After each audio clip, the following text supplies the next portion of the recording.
5 de la mañana, bueno, tema del día, la inflación 2019, 53,8%, con picos muy importantes en salud, en alimentos, en comunicación, en mantenimiento del hogar. Está Mariano Kestelboim para charlar con nosotros y a ver si podemos comprender las lógicas de un modelo que, por suerte, una buena mayoría del pueblo argentino le dijo no más, pero que sin embargo siempre está ahí, ¿no? Con sus presuntas verdades a la vuelta de la esquina.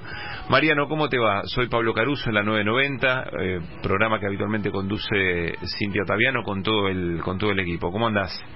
Buen día, ¿cómo andan? Bien. Buen día, gracias por atendernos. Mariano, vos tendrás tus consideraciones para hacer que las escuchamos con atención. Yo lo que me gustaría saber es qué decisiones tomó el gobierno anterior que efectivamente hicieron de aquello que era tan sencillo resolver y con una previsión de Pratgay para este año de una inflación del 5%, terminó en 53,8%, ¿qué decisiones tomó propias de ese modelo que hoy ha quedado demostrado que fracasaron, ¿no? Hay un tramo de la biblioteca de la economía ortodoxa que hay que definitivamente dejar de lado. Pero insisto, en consideraciones generales que seguramente vos tenés para hacer respecto de este dato. Sí, claramente cometieron errores muy graves. Me parece a mí lo más importante de todo es haberse desentendido de que el tipo de cambio es el principal factor, que el tipo de cambio, el valor del dólar, es el principal factor que determina los precios. Si vos haces un repaso de las últimas décadas de la economía argentina, te vas a dar cuenta de cuando el tipo de cambio estuvo congelado, por ejemplo en los años 90, no hubo inflación o fue marginal, y cuando el tipo de cambio estuvo más estable, como por ejemplo en los primeros gobiernos kirchneristas, la inflación fue mucho más baja que en los últimos años, y cuando el tipo de cambio aumentó más con la época de Cristina, en el último gobierno de Cristina, la inflación fue bastante más alta. Entonces, eso es central. Pero a ver, ¿qué tenemos ahí? Ahí tenés lo que en su momento Pratgay dijo, qué bien salimos de la administración cambiaria, mal llamada cepo, qué bien salimos. Eso es, en principio, una de las cosas que evidentemente impactó fuerte, y después me imagino que cuando vos tenés una modificación del tipo de cambio tenés que tener controles para que todo eso se traslade lo menos posible, por lo menos a alguno de las variables económicas, ¿o no?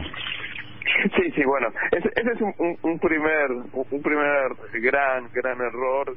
Recordemos que Pratgay, por ejemplo, decía que los precios estaban atados al valor de la cotización paralela del blue. Claro. Eso fue trágico, porque si realmente hubiesen estado atados a la cotización del blue, deberían haber bajado, porque el blue antes de la asunción del gobierno de Macri estaba casi 16 pesos. Y cuando tomaron estas medidas de unificación cambiaria, el blue bajó a 14. Sí. Entonces, ocurrió lo contrario, aumentaron los precios.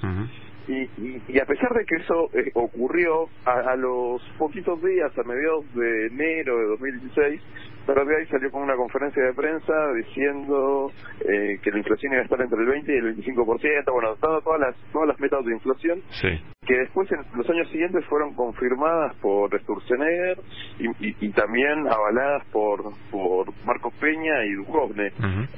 Y entonces ahí el gobierno nacional, además de no contener la principal variable que forma el precio, que es el dólar, empezó a perder credibilidad porque las metas de inflación quedaban muy lejos de lo que ellos decían. Y al mismo tiempo, bueno, el tercer gran error a mi criterio es las tarifas, movimientos muy bruscos, las tarifas totalmente desproporcionados y desincentivando completamente a la actividad productiva. Entonces, lógicamente, si vos comprimís la producción, aumentás precios claves en la economía, bueno, vas a tener el resultado que tuviste. Era, creo yo, pero muy básico. Entonces, si bien digo que son errores, yo sospecho de que no hayan sido errores y que hayan intentado beneficiar a determinados sectores, independientemente de su resultado. Claro. Ahora, acá es interesante la diferenciación entre error e intentar derivar ganancias o hacer una transferencia de recursos tan clara hacia ciertos sectores, porque si la calculas mal te lleva puesto el gobierno, como efectivamente pasó, ¿no? Bueno, yo creo que, por ejemplo, en 2017 pudieron combinar las dos cosas, hacer enormes negocios y al mismo tiempo la economía, si bien empeoró mucho las condiciones de vida de grandes mayorías, la economía creció y la inflación bajó más de 15 puntos, claro, en relación a lo que había sido 2016 y ganaron las elecciones fuertes. Sí. Lo que pasa es que ese proceso requería un endeudamiento brutal y bueno, con el antecedente de 2001-2002, los grupos financieros internacionales creo que tomaron nota y dijeron, bueno, hay un momento en el cual vos podés financiar una economía y en un momento en el cual no.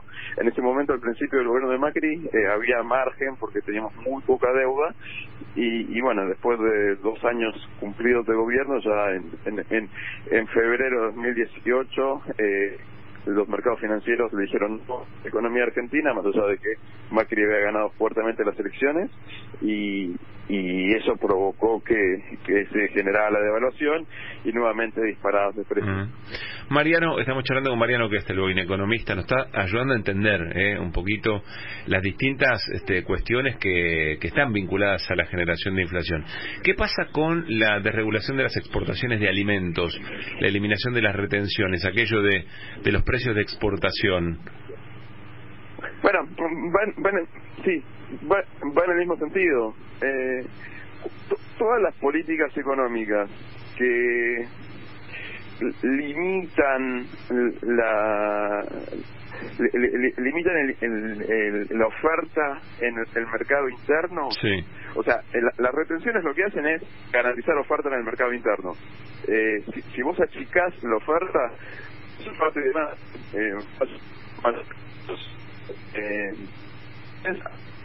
Ahí se nos está entrecortando un poquito la comunicación. Mariano, ¿vos nos escuchás bien? Yo escucho perfecto. Ahí estamos bien.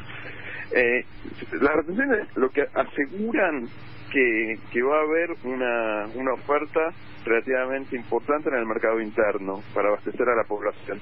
Cuando vos sacás las retenciones, lo que estás haciendo es limitar esa oferta en el mercado interno.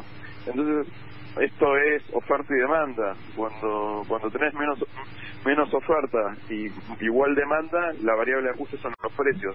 Entonces, las decisiones en materia de retenciones también impactaron en el mismo sentido para provocar este proceso inflacionario. Claro. Mariano, te invito a la última reflexión a hacerla de acá para adelante. En materia de inflación, ¿cuáles son los principales desafíos de Alberto Fernández, teniendo en cuenta que no es este manual que utilizó el gobierno de Mauricio Macri para tratar de contenerla y solucionarla? Acá tenés temas salarios, acá tenés todo el esquema tarifario que está congelado. ¿Qué estás observando? ¿Cuál te parece que es el desafío más importante para tratar de bajar un poco la inflación para el gobierno de Alberto Fernández?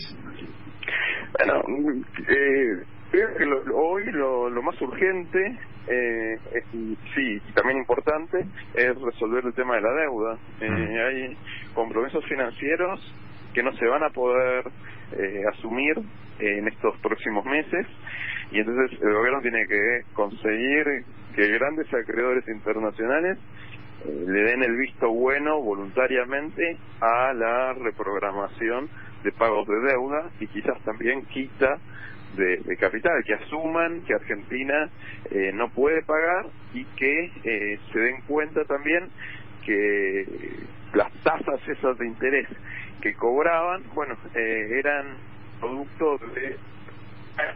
No, en Argentina no podía pagar eso. Vos cuando estás ofreciendo un bono, cuando estás ofreciendo cualquier título en el mercado, estás pagando una tasa de interés porque el que lo compra tiene que tener algún atractivo por comprarlo. Sí. Y mientras más alta es la tasa de interés, más alto es el riesgo que estás asumiendo por comprar eso. Entonces, Argentina pagaba una tasa de interés cuando ahora están mencionando estos bonos, que era entre 4 y 5 veces más alta que la tasa de interés de América Latina. Entonces, lógicamente tenían riesgo esos bonos. Entonces, el gobierno este gobierno que se está caracterizando por sus buenos modales, tiene que negociar de forma moderada, tranquilo, con los saqueadores, haciéndoles entender, y también parece que a la opinión pública en general, que no se puede, Argentina no puede hacer frente a esos vencimientos porque justamente pagaban una tasa de interés muy alta que llevaba implícito un riesgo que hoy se está materializando. Claro. La última, Mariano, ¿vos crees que, entiendo que hay algunos sectores, incluso dentro del Frente de Todos, que le plantean esto a Alberto Fernández, que en su momento tomó el desafío de plantear discursiva y en términos de acciones las cuestiones de aquí para adelante y tratar de no abusar del cliché la herencia recibida? ¿Vos crees que el gobierno debería explicar aún más el deterioro de la situación en la que recibió las economías, tanto nacional como provinciales? No, yo creo que lo explica. Si vos seguís las conferencias de prensa que ha brindado el ministro de Economía, también el ministro de Desarrollo Productivo y demás funcionarios del gobierno, del Gabinete Nacional, quizás no tanto Alberto Fernández, pero sí el resto de los funcionarios, técnicamente dan cuenta. Quizás si tuviésemos medios de comunicación más reflexivos y plurales y equilibrados, debería ser algo que tendrían que hacer ellos, pero no los tenés. Creo que el gobierno en la medida de sus posibilidades está comunicando, y me parece que está bien. Yo creo que ya estamos hartos de escuchar que se le echa la culpa al anterior. Por lo menos particularmente, eso creo que es muy personal, pero bueno, y todos sabemos lo de la herencia. En mayor o menor medida, creo que a nivel general la gente ya está un poquito cansada de escuchar que se le eche la culpa al anterior, y sabe en buena medida que los gobiernos que tuvimos hicieron mucho daño a la economía. Mariano, gracias por la hora, por la claridad de siempre. Un abrazo. Un abrazo por lo que hace. Mariano Questelune, economista. Dos cosas que quería comentarles de ayer. Ayer, Hernán Lacunza, el ex ministro de la provincia de Buenos Aires, después con responsabilidad a nivel nacional, uno de los ideólogos y de los creadores de la situación crítica en la que hoy está la provincia de Buenos Aires, ¿no? Hernán Lacunza. Alguien que tuvo que, ayer me lo explicaba alguien, que tuvo que reperfilar una deuda en pesos. Salió con una serie de tweets que yo creo que alguien le dijo, che, salí, porque nos están matando con lo que hicimos en la provincia. Tratar de embarullar un poco los números y invitar a la discusión mentira-verdad sobre los números de la provincia, porque nos están matando.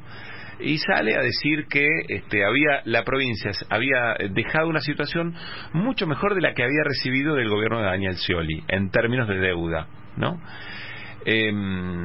Muy difícil, si uno analiza y más o menos con dos dedos de frente, un poquito de sentido común, aunque es el menos común de los sentidos, uno se da cuenta que eso de ninguna manera es así. 57% de deuda en dólares cuando asumió María Eugenia Vidal termina en 82%, si no me equivoco, en dólares, y con un monto aún mayor y con devaluación en el medio, con mega devaluación en el medio. Bueno, y entonces yo hice esta consulta porque tengo la sensación que hay un sector que está reclamando que sea todavía aún más clara, más cruda el contar la realidad de lo que se recibió. Y alguien me dijo, acá lo que hay que decir y no se dice es que estuvimos al borde de una inflación aún mucho más descontrolada.